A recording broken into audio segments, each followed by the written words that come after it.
कोकणचा समुद्र जेव्हा रौद्र रूप धारण करतो तेव्हा तो केवळ पाहणाऱ्याच्या मनात धडकी भरवत नाही, तर किनाऱ्यावरील जीवनाची लयच बदलून टाकतो. त्या दिवशीही तसेच झाले होते. सलग 2 दिवस कोसळणाऱ्या मुसळधार पावसाने आणि सोसाट्याच्या वाऱ्याने समुद्राला वेड्यासारखे खवळायला लावले होते. उंचच उंच लाटा एखाद्या राक्षसाप्रमाणे किनाऱ्यावरील वाळू आणि खडकांवर आदळत होत्या आणि त्यांचा तो भेसूड आवाज संपूर्ण आसमंतात घुमत होता. डॉक्टर आदित्य देशमुख आपल्या कोकणातील जुन्या घराच्या व्हरांड्यात एका आराम खुर्चीत बसून शांतपणे हे तांडव पाहत होते. त्यांचे केस आता पूर्णपणे पांढरे झाले होते. त्वचेवर काळाच्या खुणा स्पष्ट दिसत होत्या, पण डोळ्यांतील ती चमक, ती जिज्ञासू वृत्ती अजूनही तशीच होती. त्यांच्या शेजारीच त्यांची 2 नातवंड बसली होती. 16 वर्षांचा आरव आणि 14 वर्षांची मीरा. वादळाच्या त्या आवाजाने मीरा थोडी घाबरली होती, तर आरव आपल्या टॅबलेटवर त्या वादळाचा वेग आणि हवेतील आर्द्रतेचे प्रमाण मोजत होता. आजोबा, मीराने त्यांचा हात घट्ट पकडत विचारले, तुम्हाला भीती नाही वाटत? समुद्र आपलं घरच गिळून टाकेल असं वाटतंय. आदित्य मंद हसले. त्यांनी तिच्या डोक्यावरून हात फिरवला. समुद्र आपला मित्र आहे मीरा. तो कधीतरी रागावतो, चिडतो, पण तो कधीच कायमचा वैरी होत नाही. मी लहानपणी अशा वादळांची वाट पाहायचो. वाट पाहायचात? आरवने आपल्या टॅबलेटवरून नजर हटवत आश्चर्याने विचारले. का? यात काय रोमांचक आहे? वादळात नाही, आदित्य म्हणाले, वादळानंतरच्या शांततेत. कारण समुद्र जेव्हा शांत होतो तेव्हा तो किनाऱ्यावर अनेक रहस्य आणून ठेवतो. तो कधीच काही पूर्णपणे घेत नाही, तो नेहमी काहीतरी परत करतो. त्याला म्हणतात समुद्राची परतफेड. दुसऱ्या दिवशी सकाळी आदित्यांचे शब्द खरे ठरले. वादळ पूर्णपणे शांत झाले होते आणि आकाशात सोनेरी सूर्य उगवला होता. समुद्र किनारा मात्र पूर्णपणे बदलून गेला होता. सर्वत्र वाहून आलेल्या वस्तूंचा खच पडला होता. शंख शिंपल्यांचे ढीक, लाकडाचे मोठे ओंडके, नारळाच्या करवंट्या आणि सोबतच आधुनिक जगाचा कचरा, प्लास्टिकच्या बाटल्या आणि पिशव्या. आरव आणि मीरा फिरायला म्हणून किनाऱ्यावर आले. आरवने लगेच आपला मोबाईल काढला आणि किनाऱ्याचे फोटो काढू लागला. बघ मीरा, तो एका ॲपवर काम करत म्हणाला, या वादळामुळे समुद्रातील मायक्रोप्लास्टिकचे प्रमाण 5% वाढले आहे. हे इकॉलॉजिकल बॅलन्ससाठी खूप धोकादायक आहे. आपल्याला यावर काहीतरी करायला हवं. तो नेहमीप्रमाणेच तथ्यांच्या आणि आकडेवारीच्या भाषेत बोलत होता. मीराचे लक्ष मात्र त्याच्या बोलण्याकडे नव्हते. तिची संवेदनशील नजर किनाऱ्यावरील प्रत्येक लहान सहान बदलाची नोंद घेत होती. तिचे लक्ष लाटांनी किनाऱ्यावर आणून फेकलेल्या एका मोठ्या खडकांच्या ढिगाऱ्याकडे गेले. त्या काळ्या खडकांच्या गर्दीत काहीतरी वेगळेच चमकत होतं, जणू काही सूर्यप्रकाश एखाद्या धातूच्या वस्तूवरून परावर्तित होत असावा. तिच्या मनात कुतूहल जागे झाले. ती धावतच त्या खडकांच्या दिशेने गेली. आरव, इकडे ये पटकन, ती उत्साहाने ओरडली. आरव नाराजीनेच तिच्या मागे गेला. खडकांच्या ढिगाऱ्यात वाकून पाहिल्यावर त्यालाही ती वस्तू दिसली. 2 मोठ्या खडकांच्या फटीत वाळू आणि लहान शिंपल्यांमध्ये रुतून बसलेली एक लहानशी पेटी. तिचा रंग काळा होता, पण ऊन लागताच त्यावर एक विचित्र निळसर चमक येत होती. त्यांनी मिळून आजूबाजूचे दगड आणि वाळू बाजूला केली आणि ती पेटी बाहेर काढली. ती साधारण एका मोठ्या पुस्तकाच्या आकाराची होती. ती कोणत्या तरी अज्ञात गुळगुळीत धातूची बनवलेली होती, कारण समुद्राच्या थाऱ्या पाण्यानेही तिच्यावर गंज चढला नव्हता. तिच्या संपूर्ण पृष्ठभागावर चक्रव्यूहासारखी गुंतागुंतीची नक्षी कोरलेली होती, जी अनेक वर्षांच्या समुद्राच्या माऱ्याने काहीशी अस्पष्ट झाली होती. वाव, हे काय आहे? आरवने ती पेटी हातात घेत म्हटले. ती अपेक्षेपेक्षा जड होती. एखाद्या अँटिक खजिन्याचे बॉक्स वाटतंय, पण यावर कुलूप नाहीये. उघडणार कसं? त्याने ती पेटी हलवून पाहिली, पण आतून काहीच आवाज नाही आला. मीरा त्या पेटीवरून आपला हात फिरवत होती. तिला त्या स्पर्शात एक विचित्र, अनामिक ओढ जाणवत होती, जणू काही ती पेटी तिला अनेक वर्षांपासून ओळखत असावी.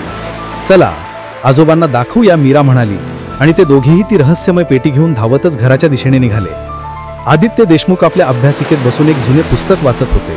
आरव आणि मीरा धापा टाकतच आत आले. आजोबा, बघा, आम्हाला किनाऱ्यावर काय सापडलं. आरवने ती पेटी त्यांच्या टेबलावर ठेवली. आदित्यने आपला चष्मा नाकावर सरळ केला आणि त्या पेटीकडे पाहिले, आणि त्या एका क्षणात काळाचे चक्र जणू उलट फिरले. त्यांच्या डोळ्यांसमोरून अनेक वर्ष, अनेक दशके सरून गेली. ते पुन्हा एकदा तरुण झाले होते. त्यांना तोच दिवस आठवला जेव्हा त्यांनी एका पडक्या वाड्यात जमिनीखाली अशीच एक पेटी शोधून काढली होती. तोच स्पर्श, तीच बनावट, तीच गूढ ऊर्जा. त्यांच्या हाताला कंचित कंप सुटला. त्यांनी थरथरत्या हाताने ती लहान पेटी उचलली. ही त्यांच्या मूळ ज्ञान पेटिकेचीच एक लहान प्रतिकृती होती. पण हे कसे शक्य होते? त्यांची मूळ पेटी तर ज्ञान भंडार उघडताच त्यातील ऊर्जेने नष्ट झाली होती. मग ही कुठून आली? आजोबा, तुम्हाला माहित आहे की हे काय आहे? मीराने त्यांच्या चेहऱ्यावरील बदललेले भाव पाहून उत्सुकतेने विचारले. आदित्य काही बोलणार इतक्यात आरव पुढे झाला. थांबा, मी माझ्या पोर्टेबल स्पेक्ट्रोमीटरने स्कॅन करून पाहतो. याच्या धातूच्या रचनेवरून आणि कार्बन डेटिंगवरून याचं वय कळू शकेल. त्याने आपल्या बॅगेतून एक लहान पेन सारखे दिसणारे डिव्हाइस काढले. विज्ञानाच्या मदतीने प्रत्येक कोड्याचे उत्तर शोधता येते यावर त्याचा ठाम विश्वास होता. पण त्याने ते डिव्हाइस त्या पेटीच्या जवळ नेताच एक विचित्र भ भ असा आवाज आला आणि ते डिव्हाइस बंद पडले. त्याच्या स्क्रीनवर फक्त काही आरा बोलू शकत नाही म्हणजे अनाकलनीय चिन्ह दिसू लागली. अरे, हे काय झाले? तो आश्चर्याने म्हणाला. यामधून कोणत्या तरी प्रकारची इलेक्ट्रोमॅग्नेटिक ऊर्जा बाहेर पडत आहे जी माझ्या डिव्हाइसला जाम करत आहे. हे अविश्वसनीय आहे. आदित्यांच्या चेहऱ्यावर एक मंद रहस्यमय स्मित उमलले.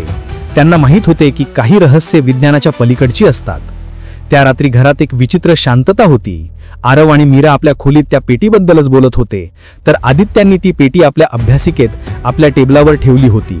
त्यांच्या मनात अनेक वर्षांपूर्वीच्या आठवणी जाग्या झाल्या होत्या. आजची रात्र पौर्णिमेची होती. हा केवळ योगायोग नव्हता हे त्यांना माहीत होते. मध्यरात्रीचे 12 ठोके पडले आणि खोलीत एक अनपेक्षित बदल झाला. हवा अचानक थंड झाली. ती काळी पेटी जी आतापर्यंत निर्जीव वाटत होती ती एका मंद निळ्या प्रकाशाने चमकू लागली. तिच्यावरची चक्रव्यूहाची नक्षी आपोआप फिरू लागली आणि एका क्लिक आवाजासह तिचे झाकण उघडले. त्यातून एक निळसर धूर बाहेर आला आणि त्याने एका धुसर आकृतीचे रूप धारण केले. ही आकृती आदित्यांच्या ओळखीच्या कालपुरुषापेक्षा थोडी वेगळी होती. ती किंचित लहान, अधिक चपळ आणि कमी गंभीर वाटत होती. तिच्या तेजस्वी डोळ्यात ज्ञानाच्या खोलीसोबतच एक प्रकारची खेळकर चमकही होती. अखेरीस तो आवाज घुमला. तो भारदोष्ट होता, पण त्यात हजारो वर्षांच्या थकव्याऐवजी एका नव्या सुरुवातीचा उत्साह होता. या नव्या युगात श्वास घेताना छान वाटतंय. त्या आवाजाने आरव आणि मीरा, जे कुतूहलाने दरवाजाच्या फटीतून हे सर्व पाहत होते, ते घाबरून एकमेकांना चिकटले. पण त्यांचे कुतूहल त्यांच्या भीतीवर मात करून गेले आणि ते हळूच दरवाजा उघडून आत आले. कोण आहात तुम्ही? आरवने आपल्या आवाजातील भीती लपवण्याचा प्रयत्न करत धाडसाने विचारले. त्या आकृतीने त्या मुलांकडे पाहिले आणि मग आदित्यकडे. तिच्या चेहऱ्यावर एक ओळखीचे स्मित उमटले. ओह, तर तुम्ही आहात ते महान इतिहासकार डॉक्टर देशमुख. तुमचा नावलौकिक मी ऐकून आहे आणि ही तुमची नवी पिढी. तुम्ही कोण आहात? आदित्यंनी आपल्या भावनांवर नियंत्रण ठेवत संभीरपणे विचारले. तुम्ही कालपुरुष आहात का? मी कालपुरुषाचाच एक अंश आहे. तुम्ही त्याला मुक्त केले, पण त्याने जाताना भविष्यातील पिढ्यांसाठी ज्ञानाची ही लहानशी ज्योत मागे ठेवली. तो ज्ञानरक्षक होता. मी आहे कथाकार. मी गोष्टी सांगतो जेणेकरून जग विसरू नये. आणि ही पेटी, ही स्मृती पेटिका आहे. ही तेव्हाच उघडते जेव्हा जगाला कथांची सर्वात जास्त गरज असते. तुमच्या या तंत्रज्ञानाच्या युगात जिथे माहितीचा महापूर आहे, तिथे शहाणपणाचा दुष्काळ पडला आहे. मी त्या शहाणपणाचा अनुभवाच्या कथा सांगण्यासाठी आलो आहे. त्याने आरव आणि मीराकडे रोखून पाहिले. तुम्ही दोघे, एक विज्ञानाचा पाईक, दुसरा कल्पनेचा, तर्काचा आणि भावनेचा संगम. तुमच्या पिढीला दोन्हीची गरज आहे. तुम्ही तयार आहात माझ्या कथा ऐकण्यासाठी? दोघेही अजूनही धक्क्यात होते, पण त्यांच्या डोळ्यात प्रचंड उत्सुकता होती. त्यांनी नकळतपणे होकारांती मान डोलावली. पण आमची परीक्षा? मीराने हळूच विचारले. तिला तिच्या आजोबांकडून जुन्या कथा माहीत होत्या. परीक्षा नक्कीच असेल, कथाकार हसला. मी दर पौर्णिमेला तुम्हाला एक कथा सांगेन आणि शेवटी एक प्रश्न विचारेन, पण यावेळी बक्षीस किंवा शिक्षा वेगळी असेल. त्यांनी आपली नजर त्या दोघांवर स्थिर केली. जर तुम्ही दोघांनी मिळून विज्ञानाचा आणि भावनेचा, तर्काचा आणि कल्पनेचा मेळ घालून योग्य उत्तर दिले, तर तुमच्या आजोबांनी सुरू केलेल्या ज्ञान प्रणालीमध्ये एक नवीन आणि मौल्यवान माहिती जमा होईल, जी जगाच्या उपयोगी पडेल. आणि जर तुमचे उत्तर चुकले किंवा तुम्ही उत्तर देऊ शकलात नाहीत, तर जगात कुठेतरी एका जुन्या ग्रंथालयातील एक मौल्यवान आणि विस्मरणात गेलेले पुस्तक कायमचे नष्ट होईल. आरव आणि मीरा एकमेकांकडे पाहत होते. ही एक प्रचंड मोठी जबाबदारी होती. त्यांचे उत्तर केवळ बरोबर किंवा चूक ठरणार नव्हते, तर ते जगाचे ज्ञान वाढवणार किंवा कमी करणार होते. तर मग कथाकार म्हणाला. त्याचा आवाज आता अधिक गंभीर झाला. तुमच्या पहिल्या कथेसाठी तयार व्हा. ही कथा आहे त्या काळातील जेव्हा डोंगर समुद्रात बुडाले होते आणि नद्या आकाशातून वाहत होत्या. ही कथा आहे एका हरवलेल्या शहराची, ॲटलांटिसची. एका नवीन पिढीचा प्रवास सुरू झाला होता. आरव आणि मीरा एका नवीन कालपुरुषासोबत इतिहासाचे आणि दंतकथांचे एका अद्भुत प्रवासावर निघाले होते, जिथे त्यांचे प्रत्येक उत्तर जगाचे भविष्य घडवणार किंवा बिघडवणार होते. आदित्य देशमुख आता केवळ साक्षीदार होते. इतिहासाचे ते चक्र आता पूर्ण झाले होते आणि एका नवीन आणि अधिक आव्हानात्मक पर्वाला सुरुवात झाली होती. आदित्य देशमुख यांच्या अभ्यासिकेतील वातावरण पूर्णपणे बदलून गेले होते. खोलीतील दिव्यांचा प्रकाश मंदावला होता आणि कथाकाराच्या निळ्या प्रभेने सर्वत्र एक गूढ स्वप्नवत निळाई पसरली होती. आरव आणि मीरा, जे काही वेळापूर्वी आपल्या टॅबलेट आणि पुस्तकांच्या जगात रमले होते, ते आता श्वास रोखून एका अशा जगाची कथा ऐकण्यास तयार झाले होते जिचा उल्लेख केवळ जुन्या दंतकथांमध्ये सापडतो. अटलांटिस, कथाकाराने सुरुवात केली. त्याचा आवाज आता एखाद्या समुद्राच्या खोल गाजेसारखा वाटत होता. तुम्ही ज्याला केवळ एक कल्पना समजता, ते एकेकाळी या पृथ्वीवरचे सर्वात मोठे सत्य होते. ते बेट नव्हते, ते एक जिवंत साम्राज्य होते. त्यांची शहरं स्फटिकांची बनलेली होती, जी दिवसा सूर्याचा प्रकाश आणि रात्री ताऱ्यांचा प्रकाश साठवून ठेवत. त्यामुळे त्यांचे शहर रात्रंदिवस एका मंद प्रकाशाने उजळलेले असे. त्यांचे तंत्रज्ञान तुमच्या आजच्या तंत्रज्ञानापेक्षा हजारो वर्षांनी पुढे होते, कथाकार म्हणाला. पण त्यांच्या तंत्रज्ञानाचा पाया होता निसर्ग. ते ऊर्जेसाठी समुद्राच्या लाटांचा आणि पृथ्वीच्या गर्भातील उष्णतेचा वापर करत. ते ध्वनिलहरींच्या सहाय्याने मोठमोठे दगड उचलत आणि हवेत तरंगणारी वाहने वापरत. पण ह्या सर्वांपेक्षा मोठी शक्ती होती त्यांच्या ज्ञानात. ते निसर्गाशी, प्राण्यांशी आणि अगदी समुद्राशीही संवाद साधू शकत होते. हे ज्ञान त्यांनी पिढ्यानपिढ्या जपून ठेवले होते. आरवच्या डोळ्यात अविश्वासासोबतच प्रचंड कुतूहल होते. ध्वनिलहरींनी दगड उचलणे हे अकुस्टिक लेव्हिटेशनच्या सिद्धांताशी जुळत होते, ज्यावर आजही संशोधन सुरू आहे. या अद्भुत साम्राज्यावर, कथाकार पुढे म्हणाला, 2 जुळ्या राण्या राज्य करत होत्या. दिसायला अगदी सारख्या, पण विचारांनी एकमेकींच्या विरुद्ध टोकाच्या. मोठी राणी होती अटलारा. कथाकाराच्या आवाजात एका शासकाचा दरारा आला. ती अत्यंत तर्कशुद्ध, विज्ञाननिष्ठ आणि दूरदृष्टीची होती. तिचे मन एखाद्या शास्त्रज्ञासारखे होते. तिचे म्हणणे होते की अटलांटिसने स्वतःला जगापासून तोडून ठेवू नये. आपले ज्ञान आणि तंत्रज्ञान एवढे प्रगत आहे, तर त्याचा उपयोग करून आपण समुद्राच्या पलीकडील जगाशी संपर्क साधावा, व्यापार करावा, नवीन गोष्टी शिकाव्यात आणि आपले ज्ञान इतरांनाही द्यावे. ज्ञानाची देवाणघेवाण केल्यानेच प्रगती होते, असे तिचे मत होते. तिला अटलांटिसला जगातील सर्वात मोठे आणि प्रगत साम्राज्य बनवायचे होते. दुसरी धाकटी राणी होती ओशियाना. कथाकाराचा आवाज आता अधिक मृदू आणि संवेदनशील झाला. ती एक कवयित्री होती, एक निसर्गप्रेमी. तिचे मन समुद्रासारखेच खोल आणि शांत होते. तिचे मत होते की अटलांटिसचे खरे वैभव आणि सुख हे त्याच्या अलिप्तपणात, त्याच्या शुद्धतेत आहे. बाहेरचे जग हे लोभ, द्वेष, हिंसा आणि युद्धाने भरलेले आहे. जर आपण त्यांच्याशी संपर्क साधला तर हे सर्व विनाशकारी घटक आपल्या या स्वर्गात प्रवेश करतील. जे ज्ञान आपल्याला शांतता देते तेच खरे ज्ञान. ज्या ज्ञानामुळे स्पर्धा आणि संघर्ष वाढतो ते विनाशकारी आहे, असे ती मानत असे. तिचे म्हणणे होते की आपण आपले ज्ञान फक्त आपल्यापुरतेच मर्यादित ठेवावे आणि निसर्गाच्या सानिध्यात शांतपणे जगावे.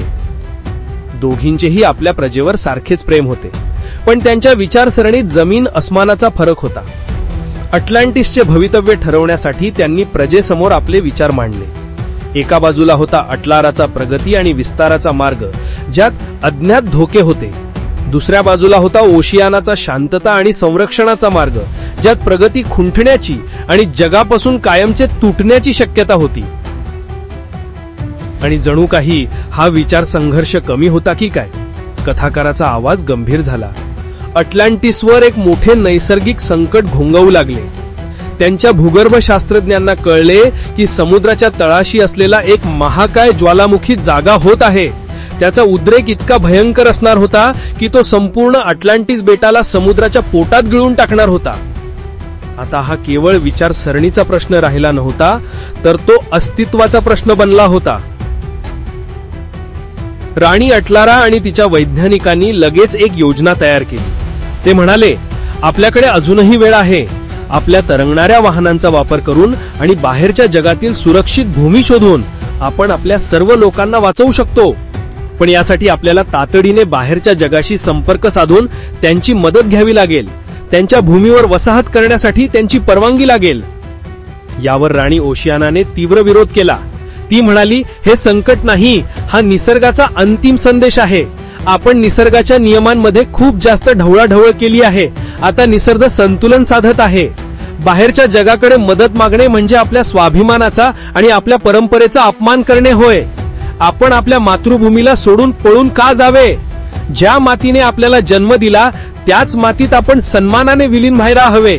आपण धैर्याने आपल्या नशिबाला सामोरे जाऊया. अटलांटिसची प्रजा आता इतिहासाच्या सर्वात मोठ्या आणि कठीण निर्णयाच्या उंबरठ्यावर उभी होती. त्यांना एका राणीची निवड करायची नव्हती, तर त्यांना आपल्या भवितव्याची, आपल्या जगण्याच्या पद्धतीची निवड करायची होती. तर मग सांगा, आरव आणि मीरा, त्या अटलांटिसच्या लोकांनी कोणाचा मार्ग निवडला पाहिजे होता? राणी अटलाराचा, म्हणजेच विज्ञानाचा आणि तंत्रज्ञानाचा वापर करून बाहेरच्या जगाची मदत घेऊन जगण्यासाठी संघर्ष करण्याचा धाडसी मार्ग, की राणी ओशियानाचा, म्हणजेच नयतीचा स्वीकार करून आपल्या परंपरेशी आणि मातृभूमीशी एकनिष्ठ राहत शांतपणे शेवट स्वीकारण्याचा स्वाभिमानी मार्ग? एका संस्कृतीने जगण्यासाठी आपली ओळख आणि तत्वे धोक्यात घालावी, की आपल्या ओळखीसाठी आणि तत्वांसाठी आपले अस्तित्वच संपवून द्यावे? तुमचे उत्तर काय आहे? आरव आणि मीरा या कठीण प्रश्नाचे काय उत्तर देतील? आरवचा वैज्ञानिक दृष्टिकोन आणि मीराची भावनिक समज, या दोघांमधून कोणता नवीन विचार जन्माला येईल? त्यांचे उत्तर जगातील ज्ञान वाढवेल की एक मौल्यवान ग्रंथ कायमचा नष्ट करेल? जाणून घेण्यासाठी ऐकत रहा ज्ञानपेटिका आणि कालपुरुष नवी पिढी पुढच्या भागात. तुमच्या मनात यावर काय विचार येतात? अटलारा योग्य होती की ओशियाना? तुमचं उत्तर कमेंटमध्ये नक्की सांगा आणि आमच्या या वैचारिक प्रवासात सामील व्हा.